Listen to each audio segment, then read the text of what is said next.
Good afternoon. I'll make a brief statement, then take some questions.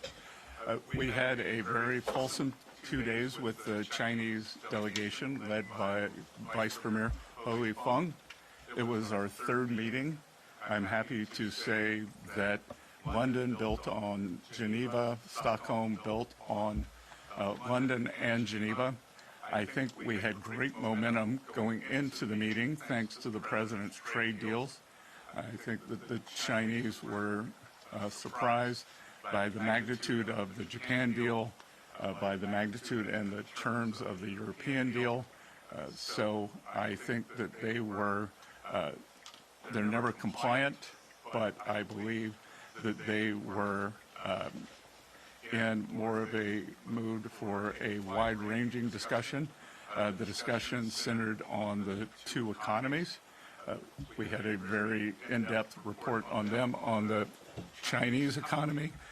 We gave a very detailed report on the U.S. economy. We talked about the trade deals that we were doing with other countries.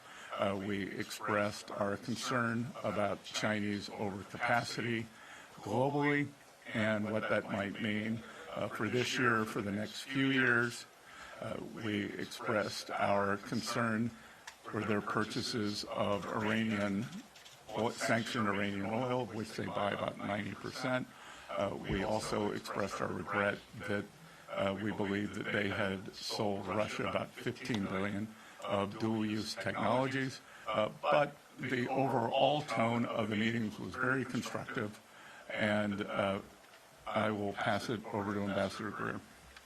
Thank you.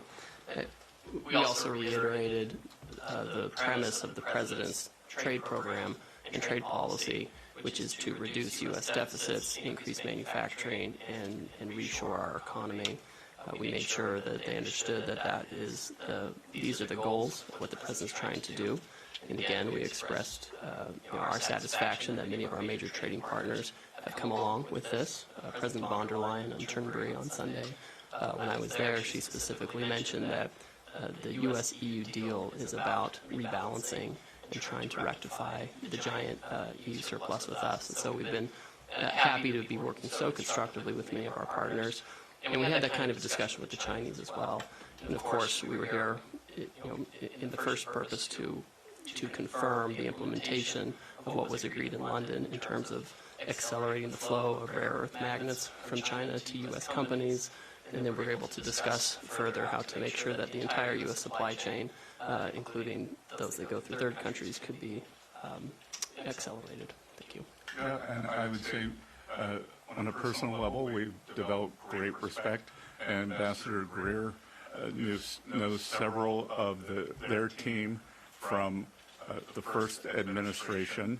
And again, I think it was the level of momentum and the entire reordering that President Trump has done of the global trading system. So now here you have the two largest economies in negotiation. And as I said before, and we reiterated to them, we don't want to decouple. We just need to de-risk with certain strategic industries, whether it's the rare earths, semiconductors, medicines. And we talked about what we could do together to get into balance within the relationships.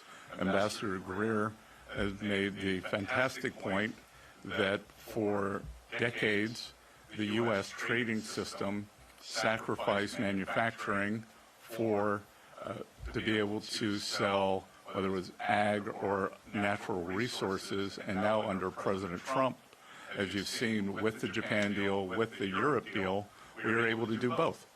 We are able to reshore manufacturing and also do substantial purchase agreements of U.S. ag and energy.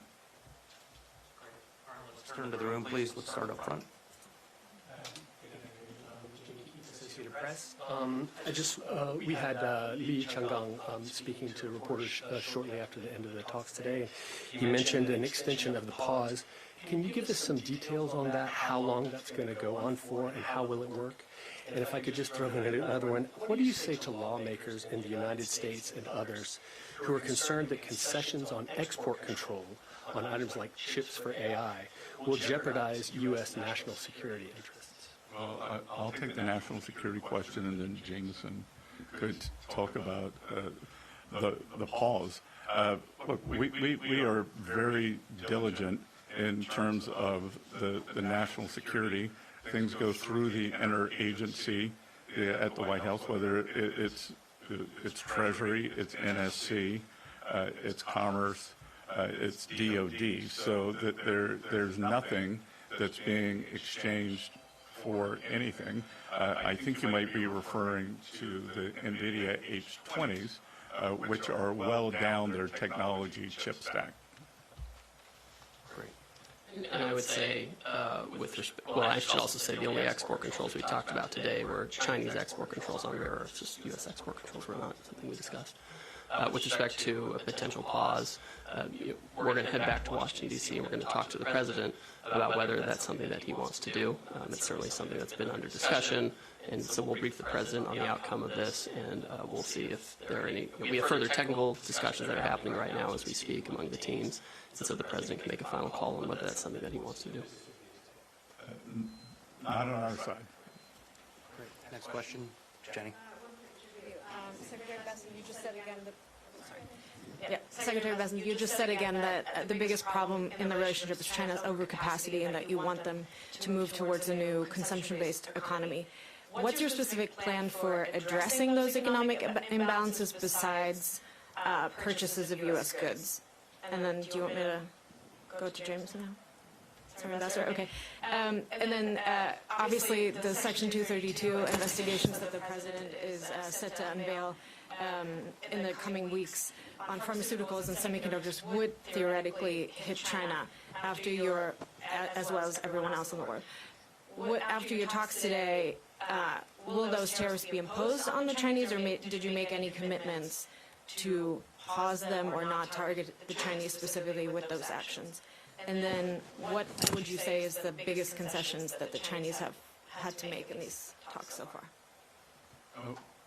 Well, I'll just repeat that China is the most imbalanced economy in modern times, and I think we are going, they're 30% of global manufacturing. They have a 2% current account surplus of global GDP, which we've never seen before, or probably not since the 1870s with the British Empire, and that's not sustainable. So the tariff levels will have quite a bit to do with that, and I think the other thing that we're seeing is that President Trump was very early on talking about the China problem. The U.S. experienced the China shock when China came into the WTO in the early 2000s, but Europe, a lot of the European business model, it was quite a business model, was predicated on cheap Russian energy, a depressed exchange rate because of the southern European countries dragging down the euro, and then selling goods into China. And now that China has jujitsu'd the model, and under the cover of COVID, rather than increasing their consumer, they upped their export capacity, and they did it quite a bit up the value chain. So, we'll see over time, but my guess is that over time, that the other economies, developed economies, will start increasing their tariff barriers, and the global South, they just can't absorb all this Chinese production. I would say also, when you ask about what tools can be used to deal with this, I mean, this is part of the reason why the president implemented his tariff program. Right now, if you look at the numbers, we're still tracking an annual trade deficit with China, but if you extrapolate it out from the numbers we have so far, so far it looks like it's going to be at least $50 billion smaller this year. So that's some progress already. With respect to the Section 232, this came up during discussions. The Chinese asked us about it. What's the plan? What's the timing? We shared what information we could. You've heard President Trump talk about this publicly, which includes, discussion of, having a situation where you start with a lower tariff, but then you go to a higher tariff at some point to try to, bring back manufacturing of pharmaceuticals or semiconductors. These are global actions. They don't target the Chinese. They don't target any particular country. They'll be applied globally. There aren't any exceptions or exemptions for particular countries.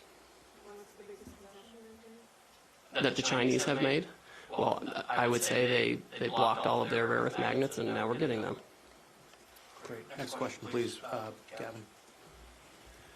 Thank you both for being here. I'm just wondering if we can get some clarity on the tariff level that is threatened to happen on April 12th. I know the April 2nd tariffs were 34%. You add that to the fentanyl, 54%. That's where the tariffs are for many goods right now. So what is the overall threat to the Chinese in terms of a tariff level that could happen if there is no extension? Well, I think you've seen, I've used the word boomerang, so if we boomerang back to the April 2nd level, they would go to 34. I noticed, as the earlier question said, that the Chinese deputy minister did say that we had agreed on a pause. We have not. Nothing is agreed until we speak with President Trump. He's on Air Force One, I believe, doing a press conference right now, and we will be seeing him in the Oval tomorrow to go over the deal with him, and then he'll decide if the pause continues as is.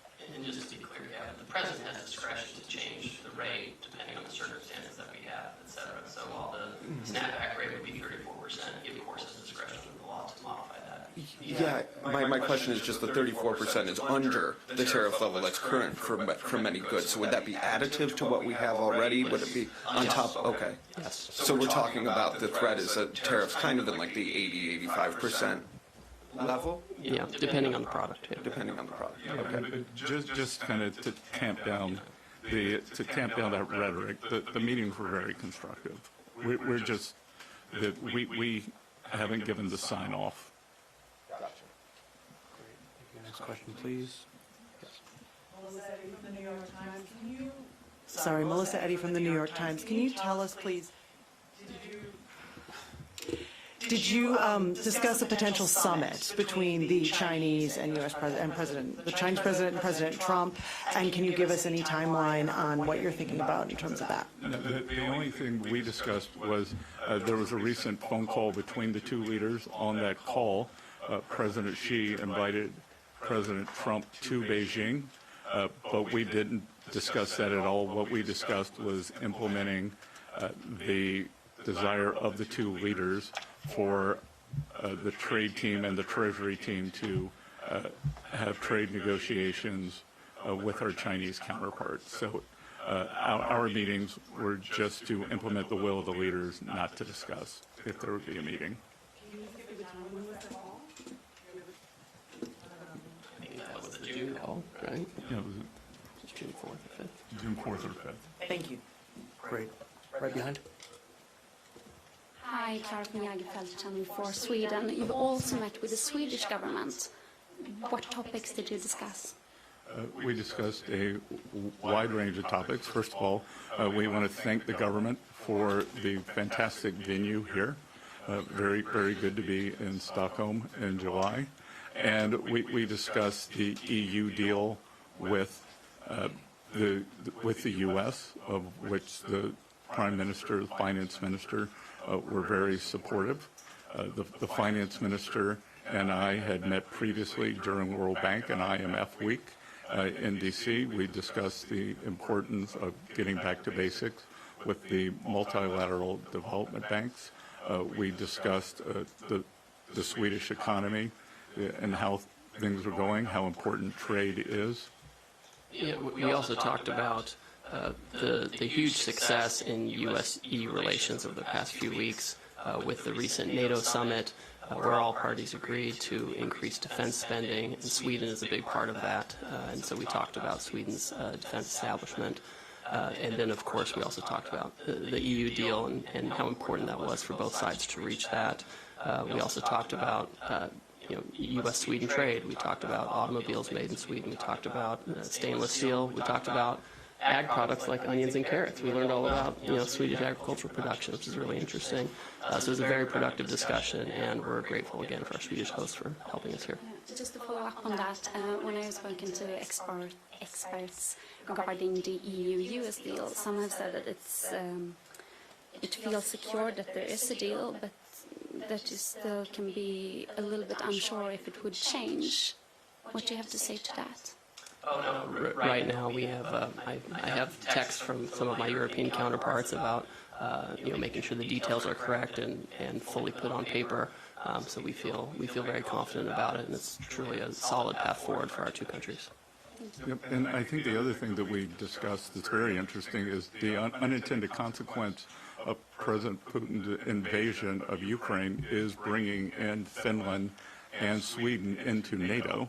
And we discussed the historic reputation of the Swedish military and how good it was to have them in NATO. Great. All right. Next question, we'll go one more behind. Sir. It's Jose from Phoenix TV, Hong Kong. I believe you discussed a range of topics with your China counterpart in these 2 days. But compared to Geneva and London, do you think is there any questions or issues are becoming tougher and toughest to negotiate? And as you mentioned that the U.S. is trying to convince China not to keep buying the oil, gas from Russia or Iran, will be the kind of new conditioner for the future round of the talk between U.S. and China. And also, I want to know, since U.S. government has pushed the tariff globally to say push the tariff to a very high peak since 1930, as some newspapers say. But so both of you, do you think it will be concerned by the U.S. people about the potential inflation pressure and also the local economy? Do you believe will it be more or less slow the economy for the U.S.? Well, there's a lot to unpack there, so I'll work backwards. I was a professor of economic history at Yale, and I can tell you it's my belief that as many people have a misunderstanding that the downturn in the 1930s was caused by an increase in tariffs. It wasn't.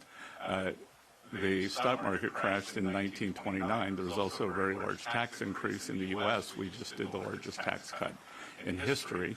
The U.S. economy is starting to fire on all cylinders right now. We actually, in May, saw the biggest downturn in inflation in 4 years. So the U.S. economy is doing quite well.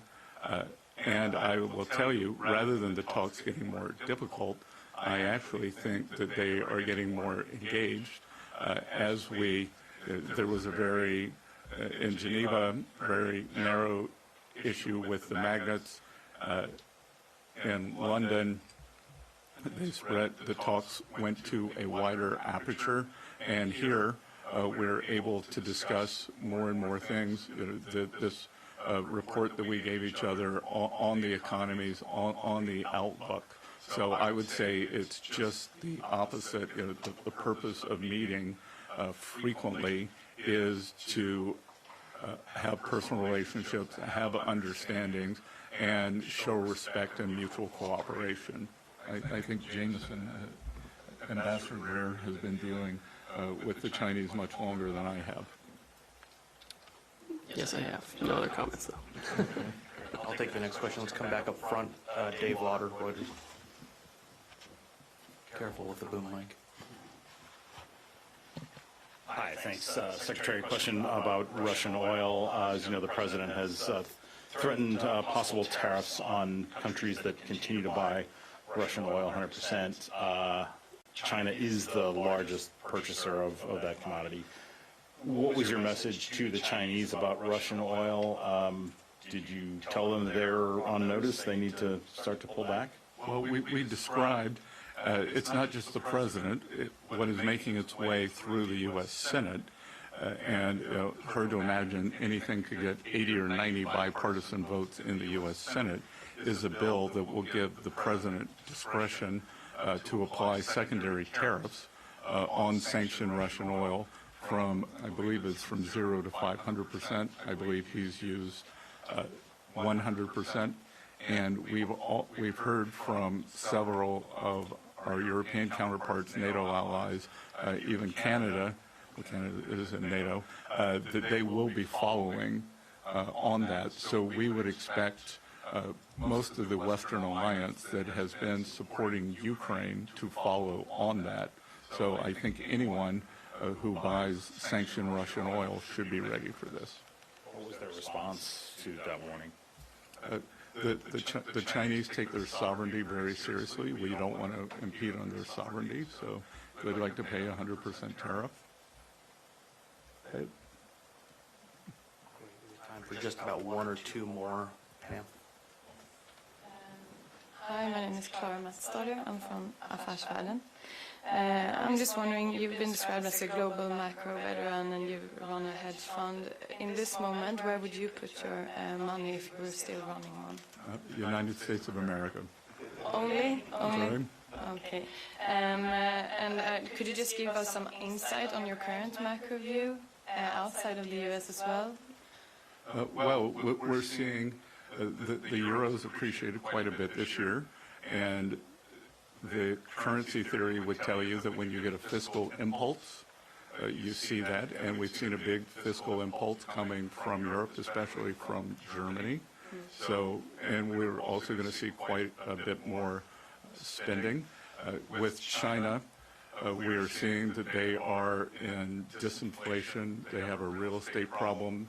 They have a very large current account surplus. As I said, it's about 2% of global GDP, and the Chinese currency is a very difficult currency. It's probably in 3 different equilibria. You have the currency is cheap. You have 1.4 billion people who want to get their money out of China but aren't allowed to.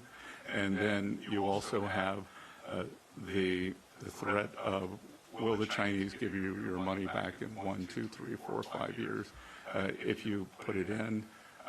And then, I think we are seeing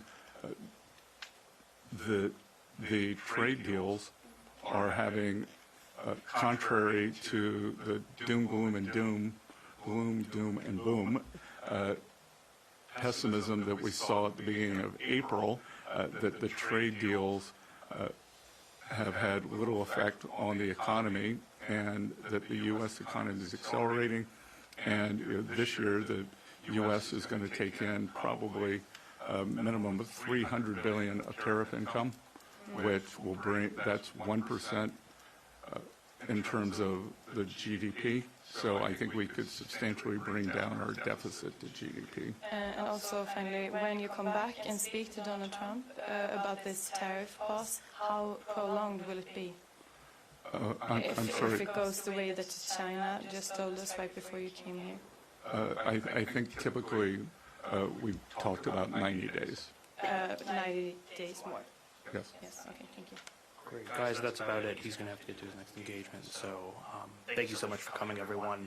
And if you have any additional questions, please direct them to U.S. Embassy Stockholm, where they can put you in touch with us at the Treasury or U.S. Trade Representative. Thanks a lot. Have a great day.